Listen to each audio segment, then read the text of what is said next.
दक्षिण मुंबई लोकसभा मतदारसंघामध्ये निवडणूक लढवण्यासाठी इच्छुक असणारे यशवंत जाधव यांच्या पत्नी आमदार यामिनी जाधव या मुख्यमंत्री एकनाथ शिंदे यांच्या भेटीसाठी गेल्याची माहिती मिळते आहे। आताची ही महत्त्वाची बातमी आपण बघतोय।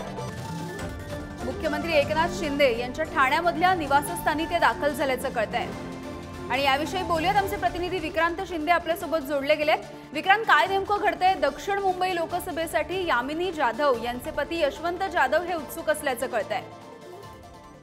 अगदी खरं आहे यामिनी। खरं तर महायुतीकडून अद्यापपर्यंत दक्षिण मुंबईसाठी उमेदवार जो आहे तो अधिकृतरित्या जाहीर करण्यात आलेला नाही। एकीकडे महाविकास आघाडीकडून ठाकरेंच्या शिवसेनेचे जे विद्यमान खासदार आहेत अरविंद सावंत त्यांचं नाव घोषित करण्यात आलेलं आहे। प्रचाराला सुरुवात झालेली आहे, मात्र अद्यापपर्यंत महायुतीकडून उमेदवार जाहीर करण्यात आलेले नाहीये। अनेक नावांची खरं तर चर्चा आहे, म्हणजे अगदी विधानसभा अध्यक्ष राहुल नार्वेकर यांच्या नावाची चर्चा आहे, मंगलप्रभात लोढा यांच्या नावाची चर्चा आहे, यशवंत जाधव यांच्या नावाची सुद्धा चर्चा आहे। आणि आता यशवंत जाधव यांच्या पत्नी असलेल्या यामिनी जाधव या मुख्यमंत्र्यांच्या भेटीसाठी ठाण्यात पोहोचलेले आहेत। ठाण्यातलं मुख्यमंत्र्यांचं जे निवासस्थान आहे त्या निवासस्थानी खरं तर यामिनी जाधव पोहोचलेले आहेत अशा प्रकारची माहिती मिळते।